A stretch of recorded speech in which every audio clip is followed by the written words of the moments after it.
rendre grâce à Dieu, ça veut dire remercier Dieu. OK? Si tu rends grâce à ton prochain, tu le remercies. Puis il faut comprendre que ce n'est pas seulement un acte de parole, mais c'est d'abord et avant tout un acte de cœur, parce que c'est dans le cœur qu'on ressent la reconnaissance. Donc, parce qu'on est reconnaissant, on l'exprime de notre bouche. On dit merci pour telle chose, merci pour qui tu es, merci pour qu'est-ce que tu as fait. Puis, lorsqu'on regarde dans le grec, l'expression « rendre grâce », c'est le mot « eucharisteo », qui veut dire, encore une fois, remercier, être reconnaissant, ressentir de la reconnaissance, être attentif aux faveurs. Est-ce qu'il y a des gens qui sont attentifs aux faveurs? Amen, c'est important d'être attentif aux faveurs. Puis ce matin, je ne sais pas s'il y en a qui traversent des difficultés en cette saison de leur vie, mais j'aimerais te dire que quel que soit ce que tu traverses, il y a une puissance dans le fait d'exprimer à Dieu notre reconnaissance au milieu de nos difficultés parce que ça attire l'intervention de Dieu. Puis on va le voir ce matin au travers différentes histoires. Mais il y a vraiment une puissance. C'est une arme de rendre grâce. C'est comme la louange. Parce qu'on sait que le diable, comment est-ce qu'il est? Il est le maître de l'affliction, de la confusion, de la condamnation, du découragement, de l'égarement. Puis si le diable, il peut faire en sorte de nous entraîner avec lui dans ces choses-là, bien, il va accomplir sa mission. OK? Mais la Bible nous dit que lorsqu'on est à Christ, OK, on est des enfants de lumière, on est dans sa lumière. Éphésiens 5:8 nous dit « Autrefois, vous étiez ténèbres et maintenant, vous êtes lumière dans le Seigneur. » Marchez comme des enfants de lumière. Et lorsque tu te tiens dans cette lumière que communique Christ, eh bien, tu vas retrouver la foi, l'espérance et l'amour. OK? Puis ces choses, ça procure du contentement. Quand tu es dans la foi, dans l'espérance, dans l'amour, tu n'as besoin de rien d'autre. Même quand tu ne vois pas encore certaines bénédictions, il y a quand même un contentement qui va être là. Parce que tu vas être ancré en Dieu, dans sa lumière. Il va te procurer sa paix au milieu de tes circonstances. Puis, quand tu trouves le contentement dans la lumière de Christ, tu ne peux faire autrement que l'exprimer par ta bouche.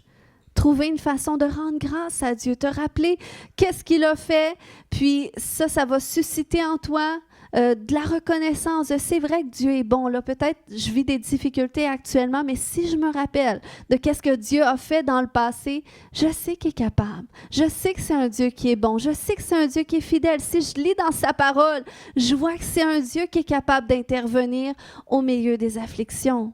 Amen. Donc, un cœur reconnaissant, une bouche qui le remercie, ça lui plaît. Ça plaît à Dieu parce que c'est ce qui se passe au ciel, jour et nuit. OK, en ce moment, en tout temps. Dans le ciel, c'est la fête. Hein? La Bible va dire qu'il y a plus de joie pour un seul pécheur qui se repent que pour 99 justes qui n'ont pas besoin de repentance. Ça dit que le ciel est en fête.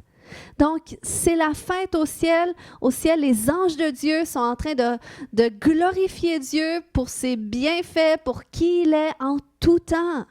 Puis lorsque nous, on est en Christ, qu'on demeure en lui, eh bien, on a comme accès à cette joie du ciel. Si bien sûr, on la cherche, si bien sûr, on le veut. Moi, je me souviens la première fois qu'on a prié pour moi, je venais d'accepter le Seigneur la veille. Puis le lendemain, on m'avait donné un numéro de téléphone. On m'a dit, c'était au ministère de prière de l'Église Le Centre à Ottawa. Puis j'ai appelé, puis la dame, elle a prié pour moi, ministre Madeleine. Puis c'était la première fois que je ressentais la présence de Dieu. J'ai sorti de cet appel, je bafouais, je parlais tout croche parce que la sensation, la joie de Dieu, son amour est venu m'envahir d'une façon qui était indescriptible. Et ça, c'est parce que Dieu me faisait goûter à la joie qu'il y a dans le ciel lorsque un pécheur se tourne vers lui. Amen. Puis on a accès, même si aujourd'hui tu es un juste, que tu es déjà avec Jésus, tu as quand même accès à cette joie-là qu'il y a en lui. Amen. Donc, on va voir ce matin quand rendre grâce à Dieu. Est-ce qu'on rend grâce à Dieu seulement quand on vit des réussites, seulement quand que Dieu agit, seulement quand on fait une bonne action, que Dieu exauce nos prières? 1 Thessaloniciens 5,18 nous dit « Rendez grâce en quoi? En toutes choses, car c'est à votre égard la volonté de Dieu en Jésus-Christ. » Donc, ça veut clairement dire de rendre grâce quand ça va bien puis quand ça va moins bien. Faut-tu rendre grâce, oui, le vendredi matin quand tu sais que c'est ta dernière journée, mais aussi le lundi matin quand tu sais que tu commences ta semaine. Tu dois rendre grâce à Dieu. Hein? Ou quand que peut-être le samedi soir, tu t'es couché plus tard, puis là, tu te réveilles le dimanche, puis tu serais bien dans ton lit, mais là, tu dois te lever. Rends grâce à Dieu. Amen, que c'est le jour qu'il a choisi pour te bénir dans sa maison. Donc, c'est ça qu'il dit, rends grâce en toutes choses. Colossiens 3,17 nous dit « Quoi que vous fassiez en parole ou en œuvre, faites tout au nom du Seigneur Jésus, en rendant par lui des actions de grâce à Dieu le Père. » Amen. Donc, on va voir 8 domaines dans lesquels la Bible nous enseigne à rendre grâce à Dieu ce matin. On a premièrement pour le salut en Jésus-Christ. Est-ce qu'on peut repenser comment est-ce que Dieu est venu nous sauver tous et chacun? On a tous une histoire complètement différente du salut, de cette expérience de où est-ce qu'on a laissé Jésus entrer dans notre cœur, qu'on est né de nouveau. Colossiens 1,12 nous dit « Rendez grâce au Père qui vous a rendu capable d'avoir part à l'héritage des saints dans la lumière. » C'est tellement un grand privilège. Moi, quand je me mets à penser à ce privilège que j'ai, que Dieu m'a fait, de pouvoir le connaître, de pouvoir avoir une relation avec lui, ça me donne tellement de reconnaissance. Donc, on doit remercier Dieu pour le salut qu'on a en Jésus. Ensuite, rendre grâce à Dieu pour les besoins qu'il répond. Parce que oui, Dieu répond à nos besoins. Il dit, recherchez premièrement le royaume de Dieu, puis toutes les choses que vous avez besoin vous seront données par-dessus. Donc, Dieu sait qu'on a des besoins quotidiens, puis il veut y répondre, puis il veut qu'on soit reconnaissant, qu'on s'arrête pour penser à ça, à qu'est-ce que Dieu fait dans notre vie. Puis, Jésus, par exemple, dans Matthieu 15, 36, une fois qu'il fallait qu'il nourrisse des milliers de personnes, la Bible va nous dire qu'il y avait 4000 hommes, sans compter les femmes et les enfants. Il y avait seulement 7 pains et quelques poissons. Mais Jésus savait que Dieu pourvoirait à ce besoin de nourrir toute la foule. Alors, qu'est-ce qu'il a fait? Il a pris le peu qu'il avait et il a rendu grâce à Dieu. Puis c'est après ça qu'il les a distribués. Puis, tu sais, dans cette prière du Notre Père, où est-ce qu'il a dit de dire à Dieu, donne-nous aujourd'hui notre pain quotidien. Oui, ça représente qu'est-ce qu'on mange, parce que Dieu pourvoit à notre nourriture, mais ça représente aussi nos besoins. Quand on demande à Dieu, Seigneur, voilà mon besoin que j'ai. J'ai besoin d'une nouvelle voiture, j'ai besoin d'une maison, j'ai besoin d'un mari. C'est des besoins que tu peux avoir. Puis tu les demandes à Dieu, tu les confies à Dieu, puis tu lui rends grâce pour ça avant que tu le vois, puis tu le rends grâce aussi quand tu les reçois. C'est important parce que Dieu cherche des cœurs reconnaissants. Ensuite, rendre grâce pour qu'est-ce que Dieu accomplit parmi les hommes. Romains 1,8 nous dit, c'est l'apôtre Paul, il dit « Je rends d'abord grâce à mon Dieu par Jésus-Christ au sujet de vous tous, de ce que votre foi est renommée dans le monde entier. » Quand tu lis les différents livres du Nouveau Testament que l'apôtre Paul a écrit, les épîtres, tu peux voir que c'était très courant que l'apôtre Paul rendait grâce à Dieu pour qu'est-ce que Dieu faisait parmi les hommes, dans leur cœur, au travers eux. Il rendait grâce à Dieu pour ça, puis il rendait grâce même à Dieu pour qu'est-ce que Dieu faisait au travers de lui, parce qu'il se rappelait aussi d'où est-ce que Dieu l'avait tiré. Et est-ce qu'on peut, nous aussi, penser à ça? Penser à qu'est-ce que Dieu fait dans nos familles, qu'est-ce que Dieu fait autour de nous? Parce que, tu sais, lorsque tu partages ta foi à quelqu'un, puis la personne, elle est réceptive, C'est Dieu qui fait en sorte que la personne est réceptive. Donc, c'est important de rendre grâce à Dieu. C'est Dieu qui fait toutes choses. Ensuite, rendre grâce dans la persécution. Qui vivent parfois des persécutions? C'est bon signe. Dis à ton voisin, c'est bon signe. Dis à celui qui a levé la main, dis-lui, c'est bon signe. Vous savez, la première fois que les apôtres ont été persécutés pour l'Évangile, ils n'ont pas été découragés. Hein? Au contraire, la Bible va nous dire qu'ils étaient joyeux, ils étaient contents. Ça dit dans cette histoire-là de Actes 5, 40 que les hommes de la loi ont appelé les apôtres et les firent battre de verges. Bon, ils avaient tenté de les emprisonner, mais Dieu a ouvert la porte. Puis après ça, ils sont allés auprès des apôtres, ils les ont pris, ils les ont battus.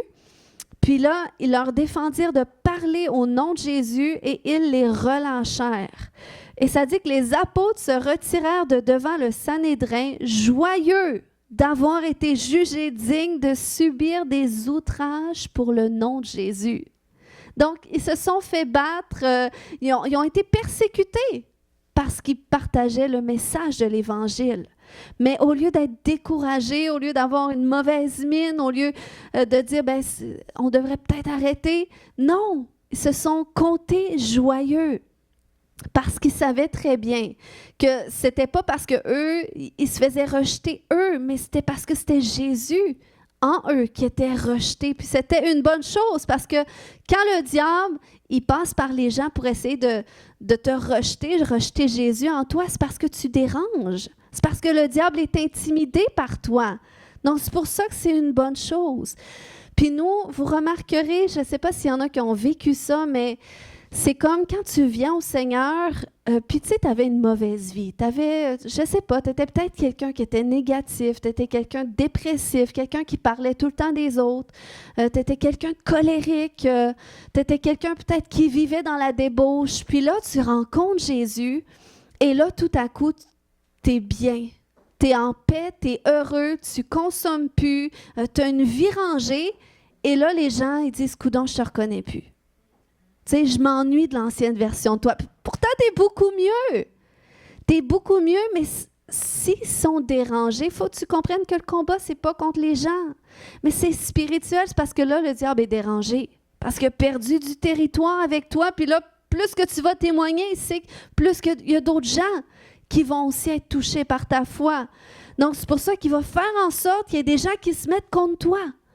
Mais si tu es capable de faire comme les apôtres, et rendre grâce à Dieu au milieu des persécutions.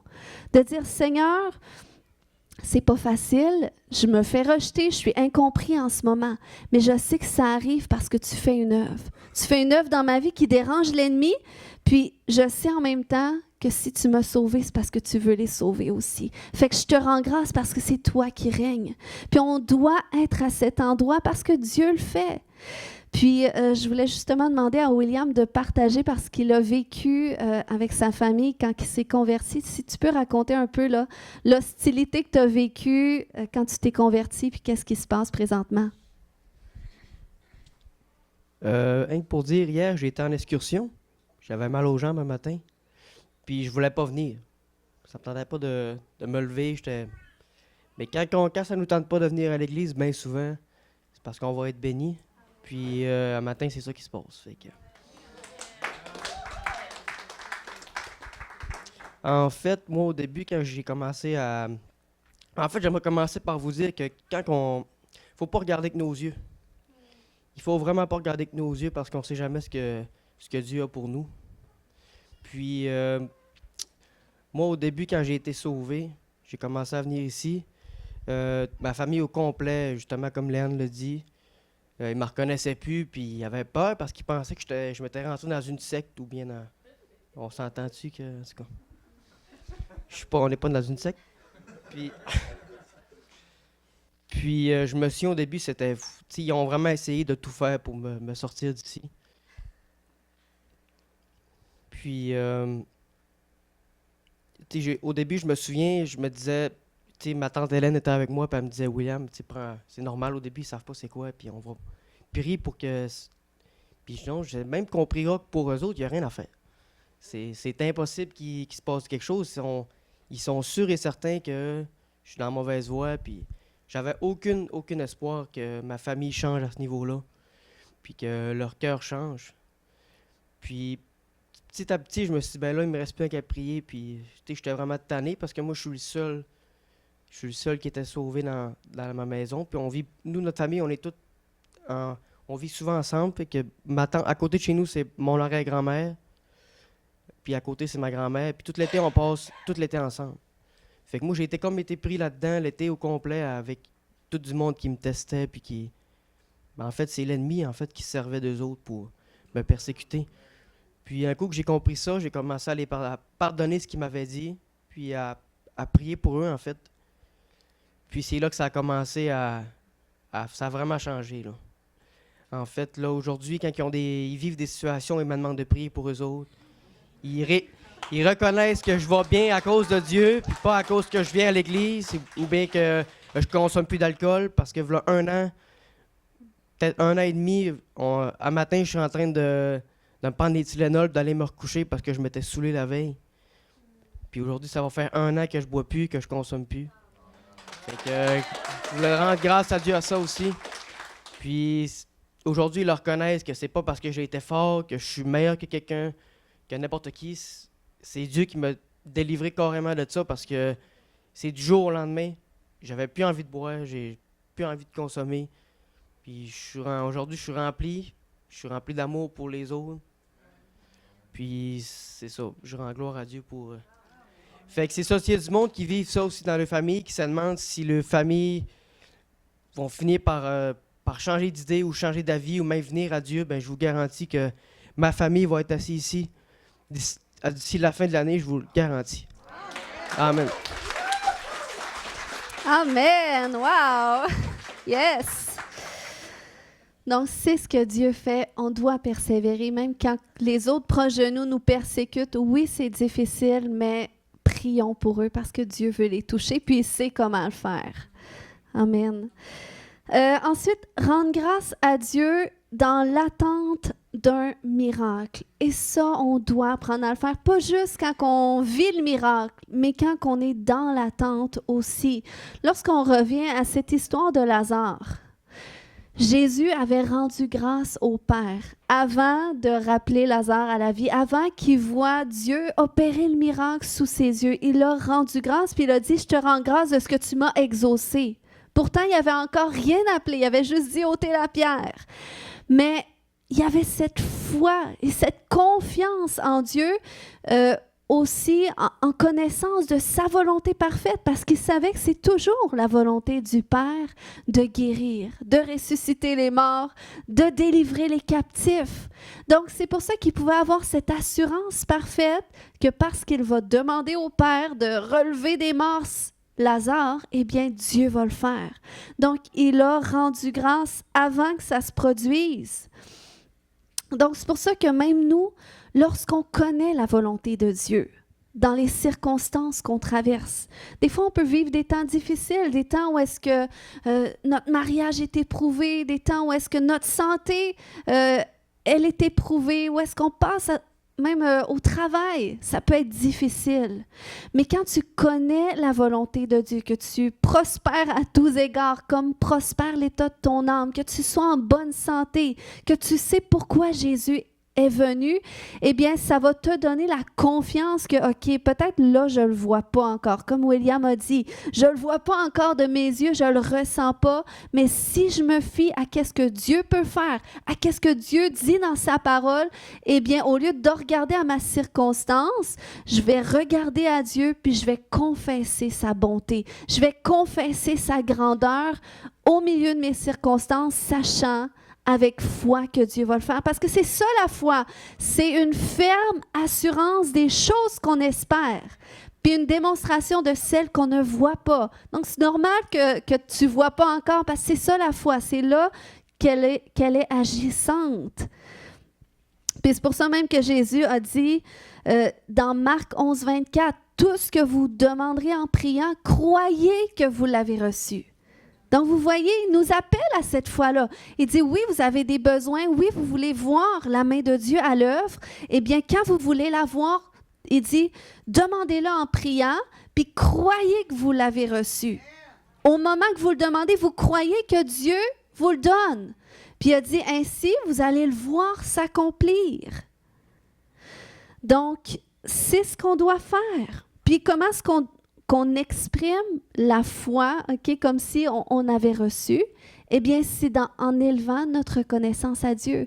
Seigneur, merci que je suis guérie. Gars, ce matin, on a prié pour des gens qui avaient des problèmes au niveau de leur ventre. Eh bien, là, c'est à eux de dire, Seigneur, je ne sais pas si j'ai ressenti quelque chose. Je n'ai pas la conviction peut-être que je suis guérie, mais je crois que tu l'as fait. Sur ta parole, je crois, Seigneur, que parce qu'on l'a demandé, j'ai reçu. Donc, merci, Seigneur, que je suis guérie. Amen. C'est ce que Éric a fait pendant plusieurs mois.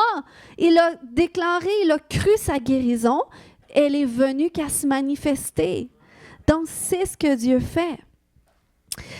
Puis là, bon, c'est normal, on est humain, on peut vivre des inquiétudes, hein, parce que des fois, là, c'est facile de dire merci une fois que tout s'est produit, là, tu es content, mais dans le processus, des fois, c'est difficile. Des fois, il y a les inquiétudes de oui, mais est-ce que ça va vraiment marcher? Est-ce que je vais vraiment sortir de toutes ces dettes-là? Est-ce que mes enfants vont sortir de la débauche dans laquelle ils sont? Tu sais, des fois, il y a des inquiétudes qui peuvent venir.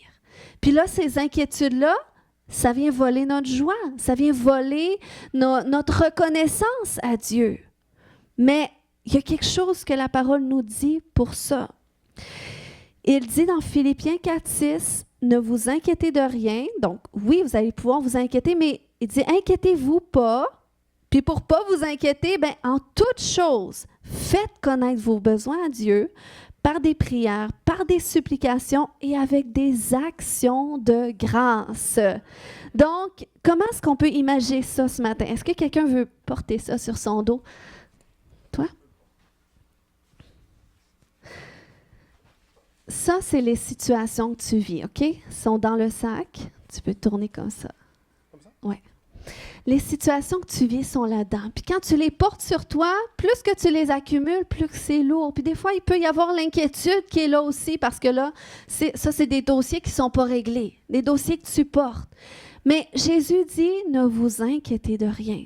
Puis il dit, quand tu es fatigué et chargé, viens à moi, donne-moi ton joug qui est pesant pour que moi, en échange, je te donne mon joug qui est léger. Mais pour que tu lui donnes, il dit de la façon que tu les donnes, c'est que tu les prends. Tu les prends puis tu les donnes à Dieu en lui faisant connaître tes besoins, tes supplications par des prières et tout ça. Puis là, quand c'est vraiment donné à Dieu, là, Dieu va le prendre parce que tu lui donnes. Puis c'est vraiment quand tu viens élever à Dieu des actions de grâce au milieu de tout ça. Parce que là, au début, tu dis, « Ah, Seigneur, voilà, je vis telle situation au travail, c'est difficile, mon patron ne me comprend pas, mes collègues, je me sens incompris, tout ça. » Mais tu peux rester là tout le temps comme ça, hein? Si tu ne le donnes pas complètement à Dieu, parce que là, ça revient tout le temps. Mais là, quand tu dis, « Gars, Seigneur, je te le confie en tes mains. » Puis tu me dis que j'allais prospérer à tous égards. Puis qu'au travail aussi, je serai à la tête et non à la queue. Que je serai toujours en haut et jamais en bas. Donc, Seigneur, je te remercie que tu es de mon côté. Et là, c'est comme ça que tu élèves Dieu, puis tu te décharges de tes soucis, de tes fardeaux, de tes inquiétudes. Puis c'est comme ça qu'il promet que la paix de Dieu, au prochain verset, qui surpasse toute intelligence, va garder ton cœur et tes pensées en Jésus, au lieu que ça soit gardé là, puis là. OK? Donc, qui veut avancer léger? C'est ça qu'on doit faire. Merci. Maintenant, on doit aussi rendre grâce à Dieu dans l'affliction. On se souvient de l'histoire de Paul et Silas. On va vivre des fois des choses injustes, des afflictions, on va être au milieu de des tempêtes, ça va être difficile. Ça fait partie de la vie. Mais voyez comment est-ce que Paul et Silas ont géré la situation. Ils sont allés sur un territoire où est-ce que Dieu les avait conduits. Ils ont opéré une délivrance sur la place publique et là, ils se sont fait arrêter, puis ils se sont fait jeter en prison, puis ils souffraient dans leur corps, c'était sûr, parce qu'ils se sont fait battre, puis ils étaient vraiment attachés, là, parce qu'on leur avait dit, mettez-les bien loin, puis attachez-les très bien, parce que, bon, peut-être qu'ils avaient déjà entendu que ces hommes-là ont tendance à sortir de prison surnaturellement. Mais voyez comment est-ce qu'ils ont réagi au milieu de leur affliction. Ils ont commencé à élever des louanges à Dieu. C'était pas juste dans leur cœur, mais c'était au travers l'expression de leur voix. Tous les prisonniers les entendaient. Puis il faut que tu comprennes que quand là, ça va mal, tu as deux options. Soit que tu t'apitoies sur ton sort et tu l'exprimes par ta bouche, ou soit est-ce que tu te confies en Dieu, puis tu l'exprimes aussi de ta bouche. Puis quand tu te confies en Dieu, c'est des louanges, c'est des actions de grâce qui vont ressortir. Parce que là, tu mets Dieu au centre de tout ça. Puis, c'est vraiment deux options, puis on doit prendre garde à ça parce que, tu sais que si on relit l'histoire des enfants d'Israël quand ils sont sortis d'Égypte, le problème avec eux autres, c'est que oui, Dieu avait opéré une grande délivrance, ils n'étaient plus esclaves des Égyptiens, mais l'affaire est que quand les choses n'allaient pas comme ils voulaient, ils commençaient à se plaindre, commençaient à chialer sur qu'est-ce qu'il n'y avait pas. Puis cette attitude-là, qu'est-ce que ça fait? Ça fait qu'ils ont resté coincés dans leur désert, puis ils n'ont pas pu vivre les promesses que Dieu avait pour eux. Ils n'ont pas rentré dans la terre promise à cause de la plainte, à cause de l'apitoiement, à cause du découragement. Puis, ils ont été finalement de ceux mentionnés dans Romains 1,21, qui dit que puisque, ayant connu Dieu, ils l'ont connu, ils l'ont vu à l'œuvre, mais ils ne l'ont point glorifié comme Dieu. Ils ne lui ont point rendu grâce, mais ils se sont égarés dans leurs pensées. Leur cœur sans intelligence a été plongé dans les ténèbres. Donc, quand tu manques de reconnaître qu'est-ce que Dieu fait, quand tu manques de lui rendre grâce, ça te garde dans les ténèbres et évidemment, ça t'empêche de le voir à l'œuvre. Mais si tu choisis de le louer comme Paul et Silas au milieu de tes circonstances, c'est normal que tu ne comprends pas pourquoi tu vis certaines choses. Des fois, c'est juste après qu'on comprend pourquoi j'ai traversé ceci ou cela. Mais même si tu ne comprends pas, même si tu n'as pas toutes les réponses, si tu choisis de te confier en Dieu et d'exprimer ta confiance en Dieu par tes louanges, par tes actions de grâce, eh bien, tu vas attirer l'intervention divine de Dieu dans tes circonstances. Comme Paul et Silas, qui au moment où est-ce qu'ils ont commencé à élever des louanges à Dieu, ça dit qu'il y a eu un grand tremblement de terre, puis que les fondements de la prison furent ébranlés et toutes les portes de la prison s'ouvrirent et les liens de tous les prisonniers ont été brisés à cause de la louange, à cause de l'action de grâce. Est-ce que des gens ce matin, que ça les motive à rendre grâce à Dieu au milieu de leurs circonstances? Amen. Ensuite, un autre point ce matin, il m'en reste 3, c'est de rendre grâce à Dieu pour son action miraculeuse. Est-ce que des gens, des fois, ça vous est déjà arrivé de prier longtemps pour quelque chose, puis la chose finit par arriver, puis tu oublies de remercier Dieu? Tu sais, c'est comme, je ne sais pas, c'est peut-être parce que tu as tellement prié longtemps pour ça qu'à un moment donné, ça vient que ça arrive, mais tu t'en rends pas nécessairement compte tout de suite parce que les choses se sont faites petit à petit, puis tu réalises, ben, j'ai pas rendu grâce à Dieu pour ça. Il y a une personne d'honnête ce matin, Dieu a une bénédiction spéciale. Je peux lever ma main aussi. Puis, je sais que le Seigneur nous fait grâce et nous pardonne de ça. Mais c'est arrivé aussi, à un moment donné dans la Bible, c'est arrivé avec 9 lépreux. OK? Il y a 10 lépreux qui viennent vers Jésus et qui voulaient être guéris. Puis Jésus leur a dit, allez vers les prêtres. Puis, allez vous montrer aux prêtres. Puis, qu'est-ce qui s'est produit? C'est qu'ils n'ont pas été guéris sur le coup, mais c'est en y allant. Donc, c'est pour ça qu'on doit croire au miracle aussi en y allant, OK? En marchant sur notre chemin. Puis, ils ont été guéris, les 10. Mais l'affaire est qu'il y a seulement un homme qui est revenu vers Jésus. Donc, on lit ça dans Luc 17. Ça dit, lorsqu'il les vit, les lépreux, Jésus leur dit, allez vous montrer aux prêtres. Pendant qu'ils y allaient, ils furent guéris.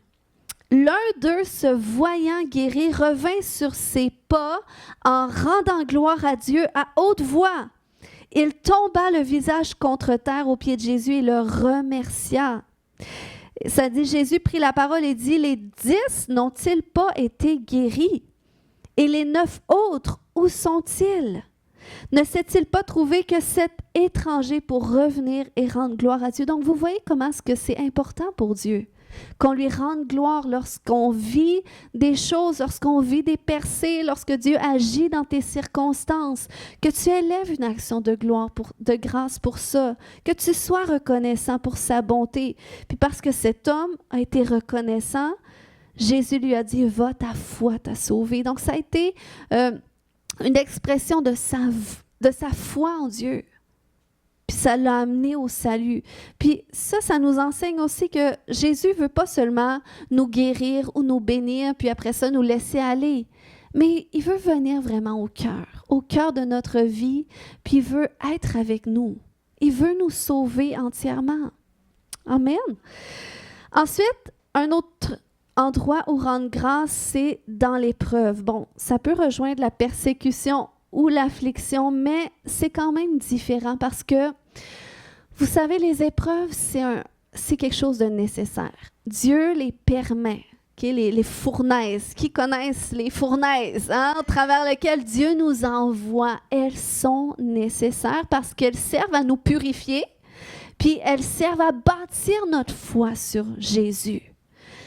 Puis, tu sais, des fois, dans les fournaises, on pourrait humainement avoir le désir d'abandonner, soit dans certaines circonstances, d'abandonner des relations parce que c'est difficile, parce qu'on est éprouvé, on se sent passer au travers le feu, mais c'est nécessaire parce que ces fournaises-là que Dieu va permettre vont finalement éprouver notre foi en Dieu. Est-ce que tu vas vraiment t'appuyer sur Dieu? Même si tu aurais le goût d'aller dans une autre direction, est-ce que tu vas obéir à ce que Dieu te demande? Parce que c'est ton obéissance qui va être testée dans l'épreuve.